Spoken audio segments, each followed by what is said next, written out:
You're listening to Talk Daredevil, the official podcast of the Save Daredevil campaign.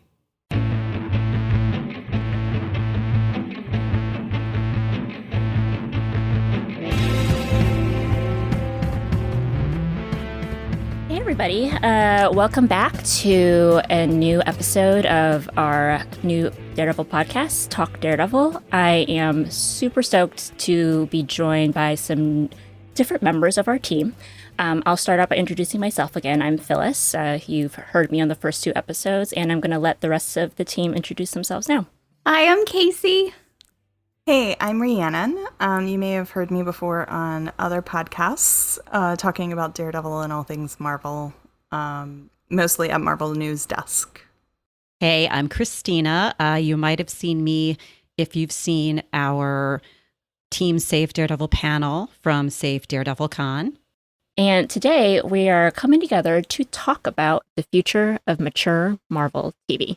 Obviously, there's been a lot of changes at Disney, at Marvel, and obviously with this whole campaign's existence, we are doing a lot of work to try to figure out what's going to be the best way to see our show come back. But, we're going to maybe take a quick break from just talking Daredevil and have a fun discussion about what we all want to see coming from Marvel, specifically with the mature content. So, I think a good place for us to start would be looking back at what we did get from the previous age of mature Marvel. Rhiannon, since you are our resident expert, I'd love to throw it to you first. Sure. So what we thought we would start with is some look at what mature Marvel has been in the past. Right now, everything at Marvel is with Marvel Studios, which is what we think of as the more family-friendly, for everybody type stuff, like the Avengers movies, all of the movies, basically. And going on on the TV side, it looks like they're following in the footsteps of those movies with Falcon and Winter Soldier and the Loki series and WandaVision. I like calling it WandaVision before it was pronounced. I love the French version of the title. Yes, sorry, that was like a little inside joke on my other podcast with WandaVision. So it looks like all of that is going to be on that family-friendly, Disney Plus we know is going to be family-friendly. But in the past, Marvel has had adult content or more mature content, even though they still have had some lines that they would not cross. So what they have had in the past, they still have. Marvel Television still has a few remnants that are out there that are of a more mature matter. They have Hellstrom, which is probably going to only have one season on Hulu. And Marvel has kind of taken their name off of it. It's not being advertised as Marvel's Hellstrom. Yeah, I find that very interesting. Yeah, but it is like one of those last remnants of Marvel Television, live action, very dark, a horror show. And from what I'm sort of hearing from folks that have gotten screeners is that it is very horror. It is very dark. And that it's probably no coincidence that Marvel took their name off of it, but it is Marvel. And it is the type of stuff that Marvel Television was previously okay with having their name on. There's still some animated series coming. There was the whole Offenders universe that they were creating on Hulu with animated series. So when Marvel Television was dissolved, they seem to have this limit of if it had been so far into production, they continued and did the whole season. If it, was still in the outline stages, if the episodes hadn't been written, if nothing had been filmed, it was scrapped. So 2 of those 4 shows are still evidently happening and going to be seen by the world. But those were somewhat adult cartoons was what they were going for with those. They had, we're going to have MODOK and Hitmonkey, right? Yes. MODOK is the one that's going to be, they're going to do a panel for that at New York Comic Con. So it must be coming out soon, I would imagine. And then Hitmonkey at the top of this year, when they officially kind of canceled Dazzler and Tiger, which was one of the ones that did not make the cut, they said that Hitmonkey was still in development, but we haven't heard any updates about it since then. Okay. So, and one of the fourth one that was in that was going to be Howard the Duck, written by Kevin Smith. Just to give you like the level, I think a lot of people can visualize what a Kevin Smith level of maturity is, and that was sort of the level of maturity that those shows were going to have. Actually, I think Dazzler and Tigger was Chelsea Handler. She was involved in that one. So okay. Again, it was this sort of like this bar. Yeah. Yeah, it was a little different than bringing Lin-Manuel Miranda on board and just bleeping a few of the more mature words. And then the other Marvel television mature. Well, I mean, like on live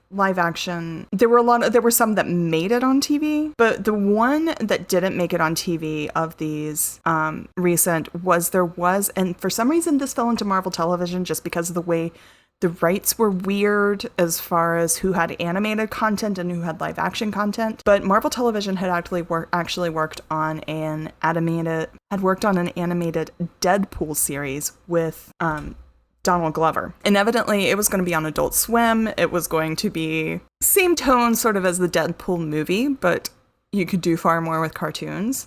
And that one got scrapped when Marvel Television was still Marvel Television. We don't entirely know what got it scrapped. But there again, that was a mature direction that Marvel Television was previously heading in. And those are some ideas of ways that we could expect to see Marvel Television. I mean, also, if we want to go into what did make it to the screens, we had Legion on FX. That was Marvel Television. Yes, that was kind of, it was in a league of its own.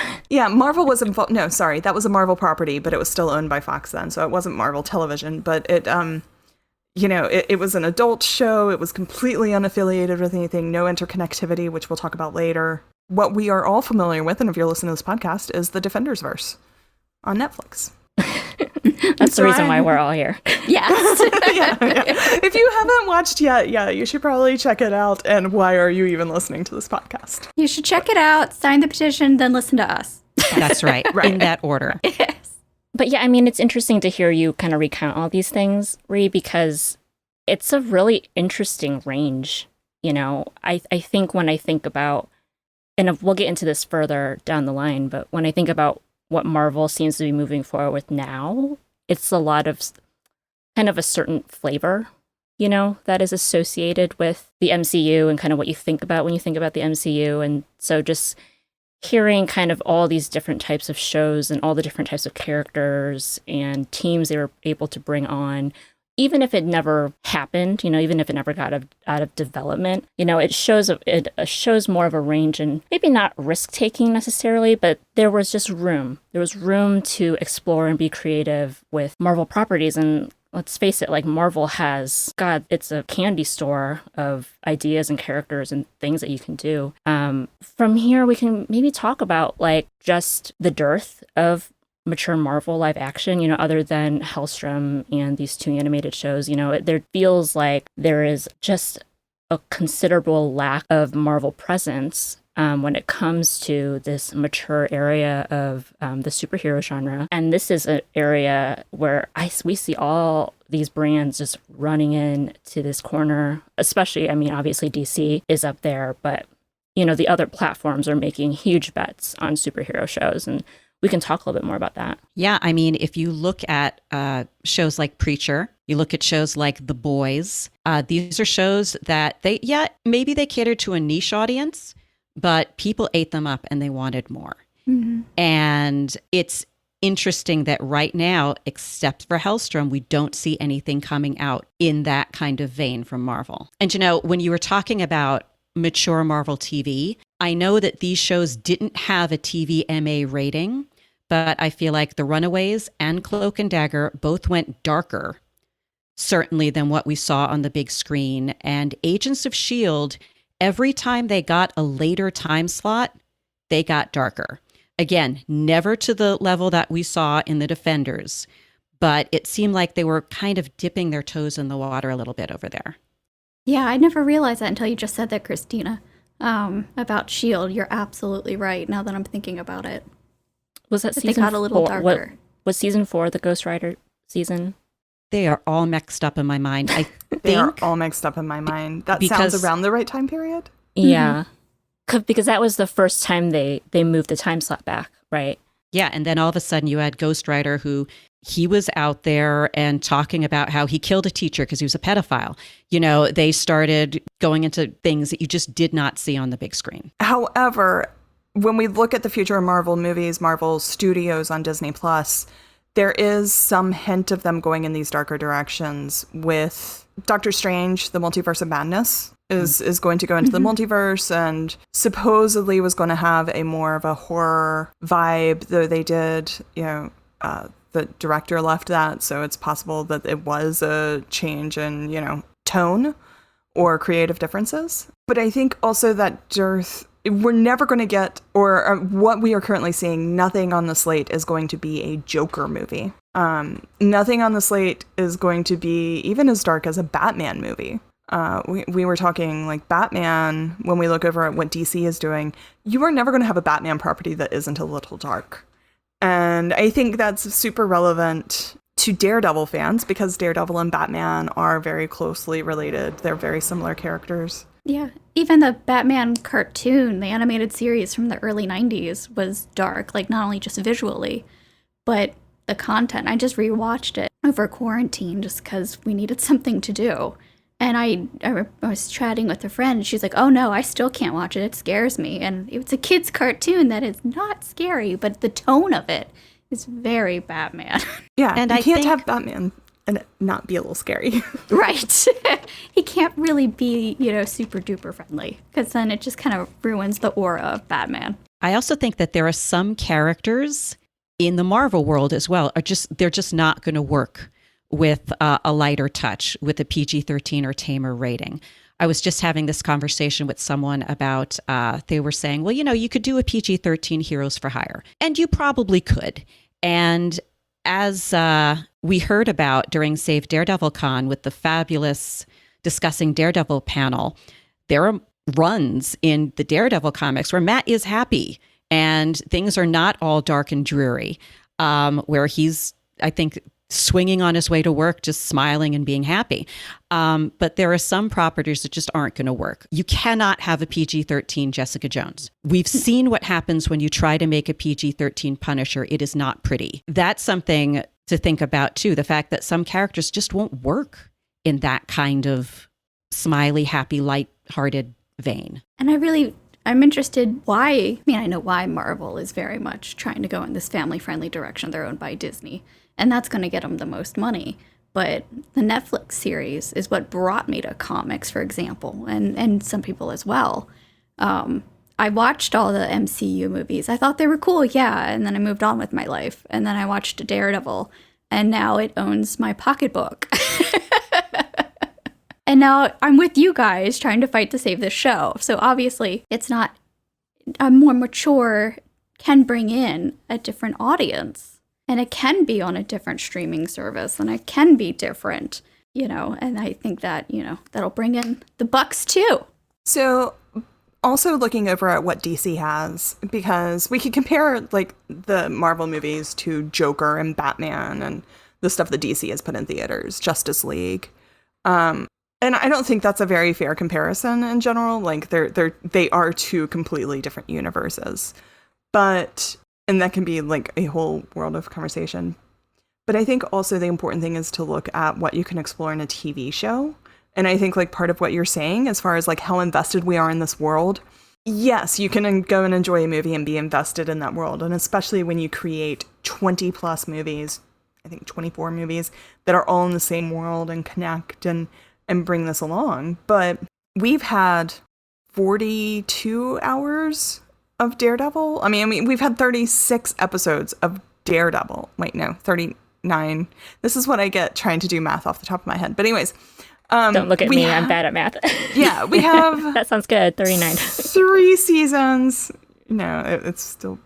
Anyways, we have 3 full seasons of Daredevil and then the full season of The Defenders. All with this character. We know him. We can get into his dark places. We can see these side characters and get to know them very well, and it makes us more invested in that world. Now, Marvel Studios is going over on Disney. Like I said, they have these series that they're going to do. They're still going to be rather short series, and we will probably get more invested in those characters as we watch them. But on the DC side, they've gone that way as well. If you haven't watched the stuff on DC Universe or now on HBO Max, like Doom Patrol, that show is very mature. Very mature. I mean, they have transgendered inanimate objects that they go into. They have people exploring homosexuality. They have people exploring ruined relationships. They dive into who was chosen to be immortal and who wasn't. There's abortion. There's demon. I don't know. It just goes so many mature places. That really, if you just try to throw it in a movie, it would be. I think sometimes those more mature subjects, they need time for you to see the reasons why. You need to see the complexities, or else it is just crass. It is just doing things for shock value and moving along. I mean, that isn't to say, the Joker movie was very much widely acclaimed, it got Oscar nominations, it got an Oscar win, but I didn't enjoy it. I know a lot of people that didn't enjoy it. I feel that it's the type of thing that if we'd really gotten to know them through a slow burn series, it also would have been stronger. So I think I touched on a couple subjects there, but I just wanted to go on. Like, I think the mature content deserves television rather than a dark movie here or there. Yeah, absolutely. Yeah. Actually, this is a bit of a tangent, but I do remember, I don't know who it was, maybe one of those insider accounts. They were maybe talking about Loki or WandaVision, probably, but they were remarking at how excited they were for how the show was unfolding behind the scenes and just the world building. It's incredible. It's amazing. It's nothing you've ever seen before from Marvel Studios in a film, which reminds me of this point, like, yes, that's what you get from television. That's what you got from the 3 seasons of Daredevil, from all the seasons. Whether or not you loved each of the Netflix Marvel shows, you can't deny that it didn't come with just a sense of character building and world building that you just cannot get in a 2-hour movie. So, this might be a good place to transition into what's our wish list? Like, what do we actually want to see from Marvel? This has been just a really interesting time of shifts, obviously, with the acquisition of Fox. They have a lot more of their toys back in their toy box to play with. Marvel TV kind of being shut down, and now it's Marvel's TV Studios, I believe, is technically the television branch of Marvel Studios. We don't really know if they're going to be its own thing or if it's still just the Marvel Studios shows, right? And, we know that Kevin Feige is chief creative officer, and he kind of is, I don't know if he's the be-all end-all, probably the be-all end-all about what they're going to move forward with. Probably. So let's kind of hear, like, what do we want to see if Marvel were to tackle more mature content again? I think one of the things that drew me to the Netflix universe was the interconnectivity within those shows, but not necessarily a connection to the films on screen. I felt like it was just a different corner of the same universe, and I really loved that. I know a lot of people have talked about tone and how, the tone of the Netflix shows they just don't mesh with the tone of the films in the MCU. And my answer to that is, right now, in my town somewhere, there is someone struggling to figure out how they're going to feed their kids. And next door, there is someone playing with their toddler and laughing and singing funny Elmo songs. Life is complicated. The actual universe is complicated and has all of these different facets. So why can't the MCU? I don't see a problem with that. And I think one of the reasons that the Defenders shows, with varying degrees of success, but I think one of the reasons why the storytelling was so strong was they did not handcuff themselves to what was going on the big screen. They were able to kind of say, yeah, okay, so the Avengers happened and that was interesting. But anyway, here's my story, because that is how life works. It felt very human. Like, I could walk out of my house and I could, if I lived in New York and I lived in that particular part of town, Luke Cage could walk down the street. Jessica Jones could punch me in the face. I mean, It felt very real and human, and I could actually relate to these characters in some way. I love a good blockbuster. Who doesn't like it? But I feel like, in a weird way, the Defenders-verse characters could be my friends. I could have a beer with the Punisher. Maybe. I don't know. He kind of still scares me.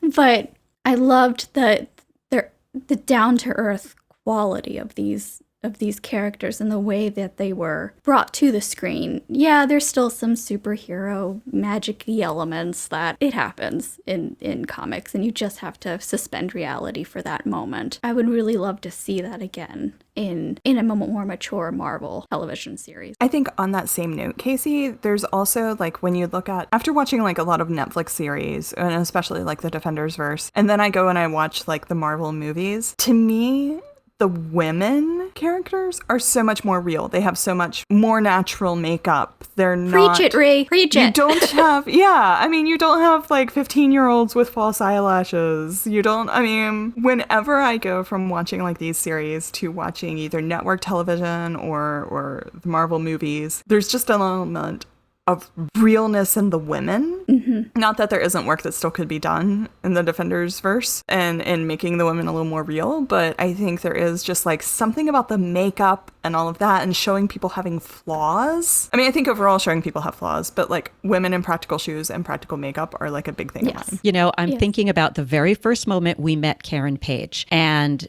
Deborah Ann Wall is a beautiful woman. She is absolutely gorgeous, okay? But when she was sitting in that police station, her eyes were red rimmed. She looked like crap. And I love the fact that they were willing to go there, that, she's just been arrested for killing someone. She's been drugged. She is not going to have her hair looking great. And I really applauded that. And that made me feel much more like this is really happening. I really liked that the women on the show didn't seem like they were put on a pedestal and goddess-like. They were very down to earth and real. And, they weren't all damsels in distress. They had distressing moments, yes, but they weren't, help me, oh, how can I ever, will it ever happen to me? So maybe you need a mature universe for people to accept that women aren't, to push those boundaries in women. And I think also the other side, just to sort of segue that into the other area, is television is the only place that we've gotten true LGBTQIA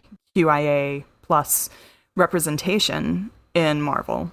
I mean, there was one gay side character in Endgame, but... Was it really a gay side character if it only shows up for, he only shows up for like 2 minutes? How about a gay cameo? A gay cameo. I think that might be a one-liner?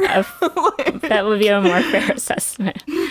There was a gay one-liner. There was, like the brush passing of homosexuality in Endgame. I applauded Jessica Jones with her transgendered assistant. Yes.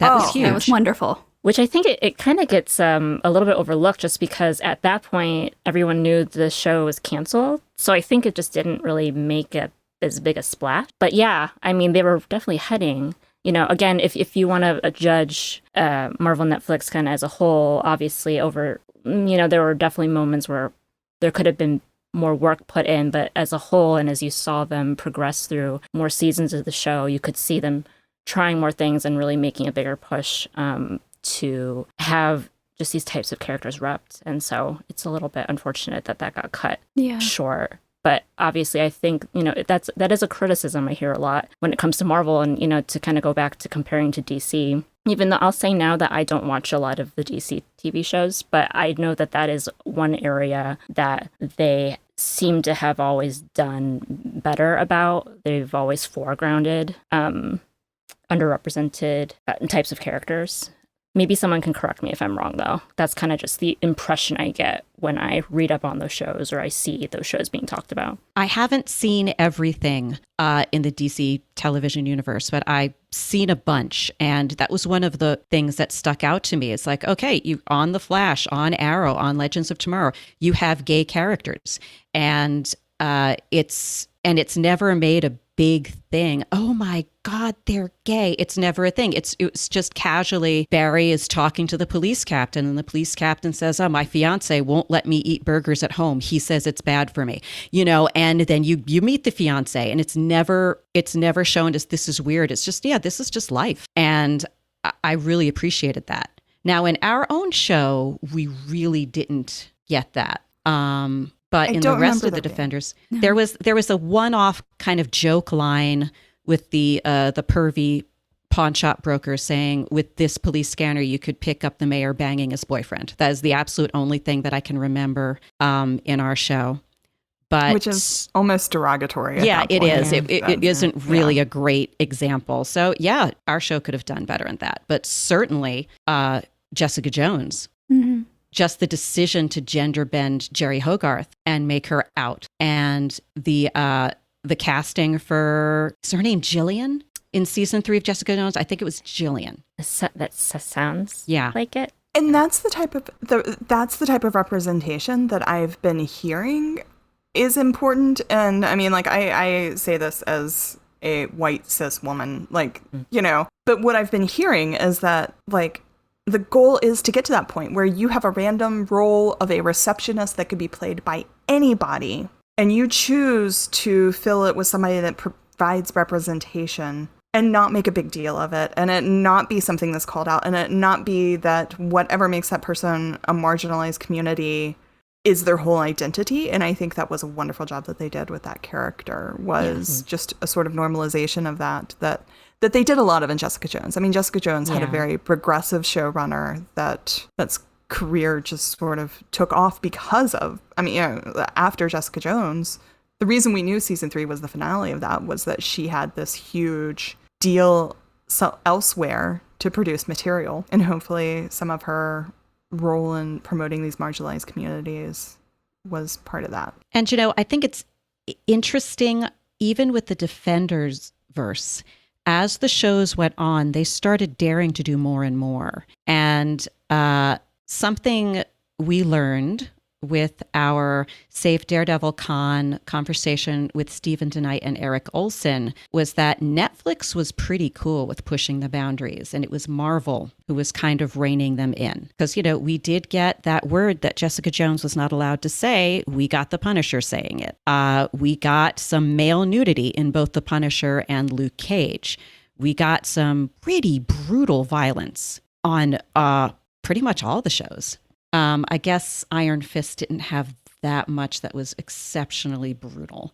But on the rest of them, we've got some pretty brutal violence. And I feel like I should say, just for myself personally, it's not that, I'm not going to watch this show unless it's brutally violent. That's not the point.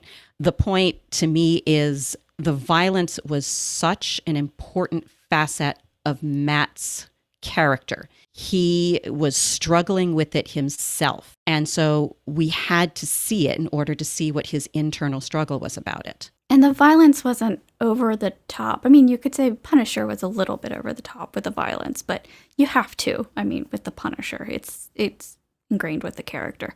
But the violence felt real and realistic in Daredevil, for example. Well, something that's interesting, Casey, you just talked about how the violence seemed realistic. We've also seen what happens in superhero films, TV shows, when the violence isn't realistic, when it is over the top, where it borders on goofy or weird or for shock value. And, we see that with Deadpool. Yeah. We see that with Preacher. We see that a little bit with The Boys, where it is definitely not supposed to be taken all that seriously. So a mature rating doesn't necessarily mean just one tone. I mean, like the Howard the Duck show that was being planned, that was not going to feel like Daredevil. That was not going to feel like The Punisher. That was going to feel very much like its own thing. So even within this mature TV we want to see, it doesn't have to be just one tone. Yeah, that's a great point. And that's really something I just really want to see Marvel Studios and Feige take some chances there. I think we can acknowledge that he has done an incredible job creating something that's very one of a kind. But, when I think about what's coming up on Disney Plus. So, I'm a parent. I have 2 kids. I have Disney Plus. We use it fairly often. I am following their social media accounts, so I kind of know what new stuff they have coming up here and there. And whenever I hear about the new stuff coming out on that platform, it's just I don't know. It's just very blah to me. It's very one note because it's most of it's meant for kids. A lot of it is meant for families. I know there are these shows that are going to come from Marvel Studios with Falcon and Winter Soldier, WandaVision, Loki, and then the other stuff they have planned kind of on the other side of that with Miss Marvel, Moon Knight, etc. But it all still feels is this all going to be still that same feeling I get when I think about the MCU, when I think about PG-13, something that the whole family can watch together? I think about the 2 things that kind of come to mind when I think about what's been popular on Disney Plus, and it's been The Mandalorian, which we gave Casey a shout out in the previous episode, and she gets to come here and talk all about Baby Yoda. Just kidding. This is now the Baby Yoda podcast. But I think it is worth to talk about The Mandalorian a little bit later. I remember all the hype surrounding The Mandalorian came from this idea that this is going to be some gritty, more mature Star Wars, and on the other side, in a way it was, but within the would we ever in its own way, but it's still very much Disney Plus. That's something we talked about in a previous episode. Just the Disney Plus brand will always be, it will always kind of go for the broadest appeal. But again, to kind of go back to the point I was trying to make, the Mandalorian was a huge one. And again, it felt like it was trying to be pushed toward the slightly older audience. And in its own way, Hamilton was sort of this show that also has a family appeal, but was kind of directed toward the adults. It wasn't just for the kids. It shouldn't just be for the kids. If Disney wants to be competitive, if Marvel wants to be competitive with DC, if Disney wants to be competitive with Netflix and HBO, Amazon Prime, they are gonna have to expand their content slate. They're gonna have to expand into mature. From a business standpoint, I don't entirely understand why you would ignore such a lucrative segment of the audience, the parents that are paying for Disney Plus for their kids, or they probably pay for Hulu too if they got the bundle, but they want to get content too. I want to get content that's targeted to me and not just to my kids, and so I will pay more money to add a platform if Disney were to add stuff on Hulu. I would pay for a Hulu platform to watch mature Marvel show. I would watch mature shows that come from Disney elsewhere. So, I feel the same way. Yeah, just from a business standpoint, I feel like that's where I really want to see Marvel take some risks because there's money to be made there, Well, and I feel like today when we're comparing all of these mature comic-based shows like Preacher, and I feel like in the past week I've compared The Umbrella Academy to The Boys so many times. But when Daredevil season 1 came out, they were comparing it to The Wire. They were comparing it to these very mature cable network shows that you would find on AMC, FX, these cable providers, which HBO, which is HBO, that's at the top. Yeah, it wasn't being compared to other comic-based shows, and I think that's where I think if Marvel could take some of these darker, more adult properties, the Marvel Knights properties and stuff, and turn them into adult shows that could go back to being compared, where people don't even realize they're based on comics until maybe somebody shows these outrageous powers. That market is still there. After season 11 of The Walking Dead, it's going to finally go away. And they still have all these spinoffs that are going to be going. But I think there is a current dearth of shows like Breaking Bad, The Wire, these shows that people can watch and get invested and that are definitely mature without even without using the F word over and over, even without full frontal nudity, you can be mature without crossing all of those lines. And now that Disney owns FX, which also goes direct to Hulu, that is a perfect place for them to sort of branch out and do it. And if Disney is thinking about not only audience, but critical acclaim. If you look at shows that win Emmys, they're mature. Yes, you will occasionally get a drama that is not rated TVMA winning for best series.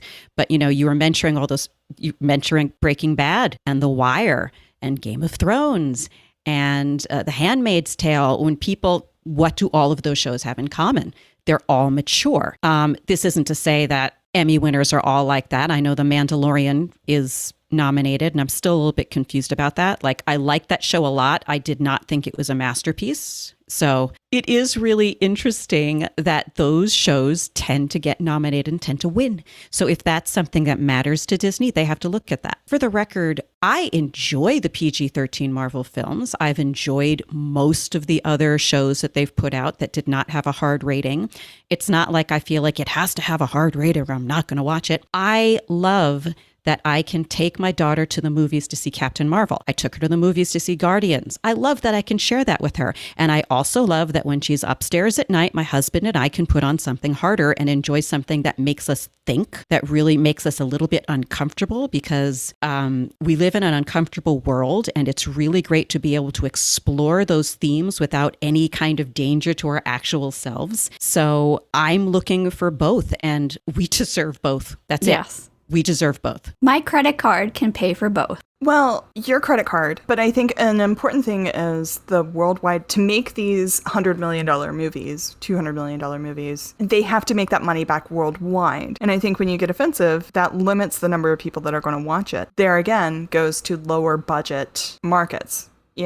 Yes, you're not going to dominate the world and make billions of dollars on something that's mature and edgy, but there are markets for it. You can win Emmys with it. Mm-hmm. You can go that direction with it. Yeah, absolutely. And I think, ultimately the bottom line is Disney's not doing this to have fun. They want to eventually command the market, and we did have this whole conversation in a previous episode about how everyone is catching up to Netflix right now. And one way Disney can catch up is to broaden the range of content they're creating and taking advantage of the fact that they have Marvel as one of their brands, even thinking about there was a whole conversation about with Blade and Moon Knight. I don't know if Moon Knight's supposed to be phase 4 or phase 5, but Blade is definitely supposed to be phase 5, I think. They are introducing characters that I think most people initially thought would have been more appropriate as mature properties. And knowing Marvel Studios' approach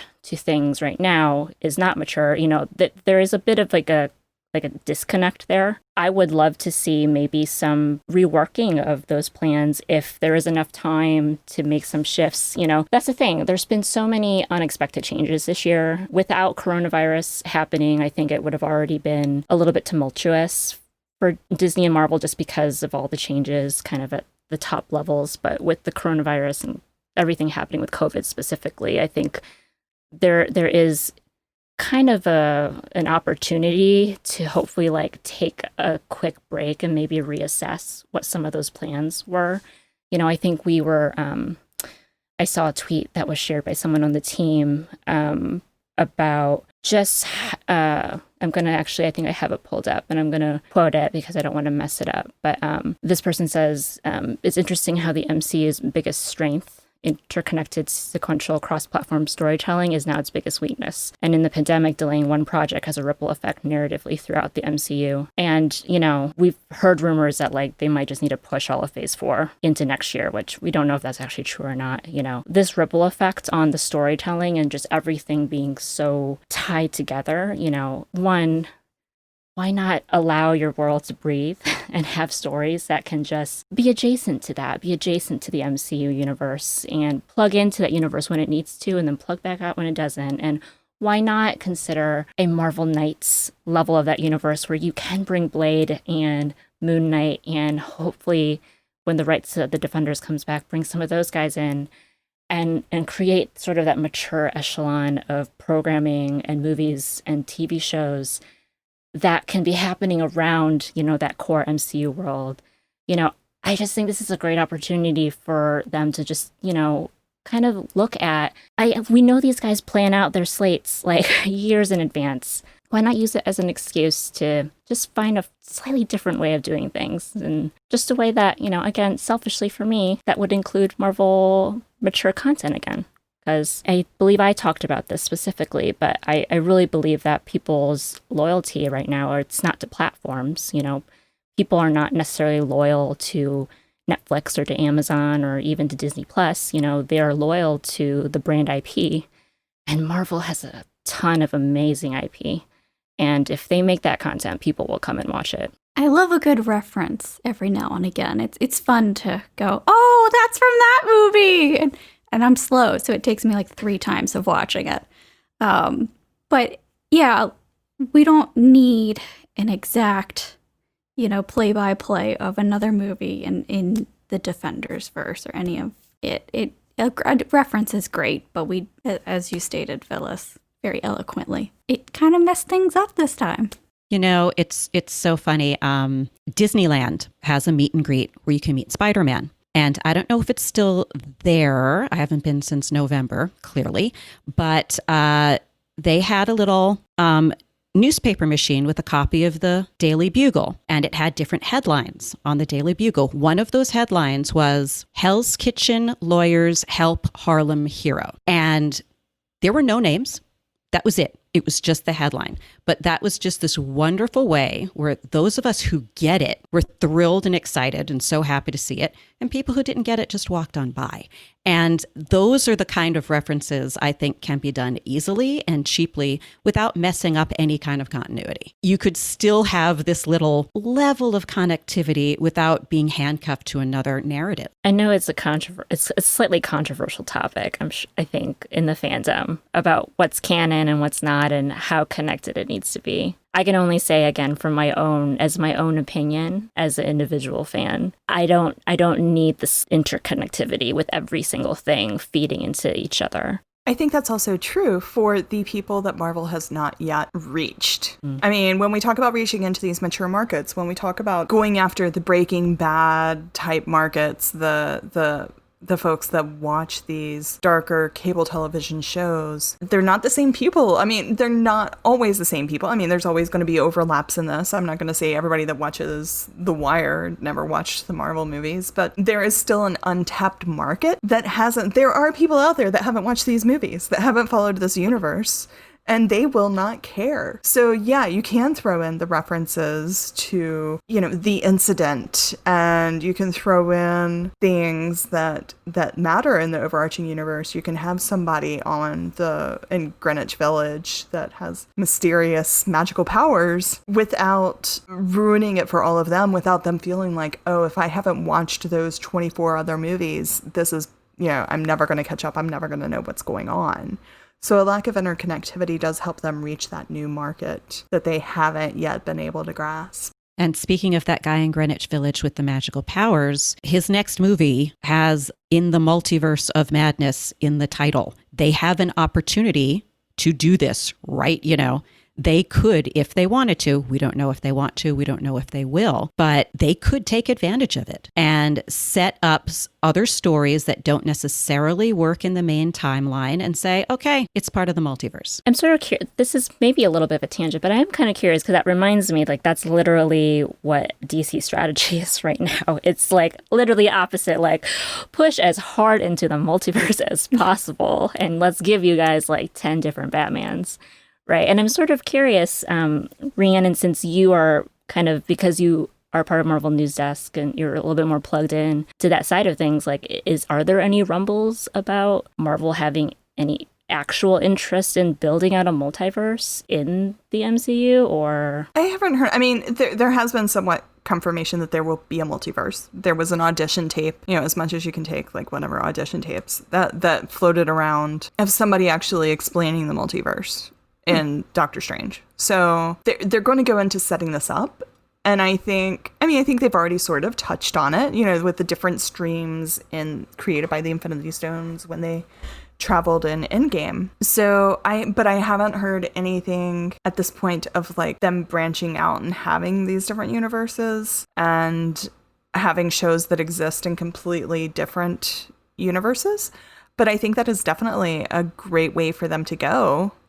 Maybe in this world, maybe in this universe, the New York City that we're seeing, it's dark and gritty because somebody came and stole one of the Infinity Stones long ago and it didn't get put back the right way. But, it's more related to what we can see and what we understand New York City to be, if we even understand what New York City is after 2020. I say, like, having just gone on my afternoon walk down Fifth Avenue. So for those that don't know me, like, I live in New York City. I still don't know what New York City is in 2020. There's, so I haven't heard anything about that being definitive yet. But, again, this is like, it's like woven into the fabric of comic books, right? Yeah. I remember there were so many theories, like, before Endgame came out, and that was one of the theories I was, like, putting some money on. Like, oh, surely there's going to be some confirmation, right? And I guess not. Like, they hint at it, but not really. But again, it would be, maybe not to the degree that DC has been doing it, but there is a logical for the universe way of allowing stories to exist just slightly outside of the main narrative. And I mean, DC has used it to make their fans very happy. I'm just thinking about the Flash incident where they had the Flash from the film show up on the Flash TV show saying, "What are you talking about? I'm Barry Allen," because he was from another universe. The fans flipped out. They were so excited about it. And yeah, I don't want Marvel to necessarily pander to the fans. I don't want to say that. I think it can go wrong in so many ways when they listen too much to the fans, especially when it comes to ships and things like that. It gets a little weird, and I think we should let the writers write. They're generally good at what they do. But that was a moment where DC really made the fans super happy. And it was with this multiverse concept. I want them to pander to me. Specifically to Ree. To me. I want them to give me what I want. And I mean, just as a reminder, we are the Save Daredevil campaign. We do have a list of wants here. So Marvel, just, we got some ideas. We got some ideas for you, but we have some ideas, but we have never gone as far as to say, and the first scene of season 1 episode. We haven't gone that. You far. haven't. But you know what? Seriously, this is a true story. Before season 3 dropped, I had this whole laundry list of things in my head that had to happen. I had to see them. They had to happen. And right before the season dropped, I kind of had a talk with myself, like, okay, you have to let this go and just enjoy the season. I did not get half of what I wanted in season 3, and I don't care because it was brilliant. Like, again, as fans, yes, we feel like we have ownership here, but in general, these writers know what they're doing. Marvel, Daredevil was amazing. We guarantee you there are a lot of people out there that would be thrilled for you to pick that property back up, bring back Charlie Cox, make some magic happen again. Maybe that's a good place for us to end this conversation. And yeah, we are going to keep meeting up. We're going to keep talking about all the things that we nerd out about when it comes to Daredevil, in this situation when it comes to Marvel. And, we'd love to hear ideas and questions from you guys. So if you do want to reach out to us, you can do that through really any of our social media accounts. We are at Renew Daredevil on Twitter, and we are Save Daredevil on Instagram, Facebook, and YouTube. And, by this point, when you're listening to this episode, we might have some cool stuff going on our social media, including some weekly challenges to get the petition numbers up on our Save Daredevil petition. So if you haven't signed it yet, please go to savedaredevil.com/petition, and that will send you straight to our change.org petition. Follow us on social media because we're going to be doing really cool stuff from now to the end of November and beyond. So yeah, any other thoughts, guys? If you really like talking about this stuff, we have a great community on our Discord as well. Yes, there should be a link if you go to our website in the More menu. That will be a direct link to the Discord server. If you're not a part of it yet, if you click on that link, it will send you straight in and you can join the conversation there. Okay? All right. Well, thanks for coming out and to talk, guys. This was fun, and we're going to definitely do it again. Thank you. Thank you for listening to Talk Daredevil, the official podcast of the Save Daredevil campaign. For more information on Save Daredevil, please visit our website at savedaredevil.com. Remember, Murdochs always get back up.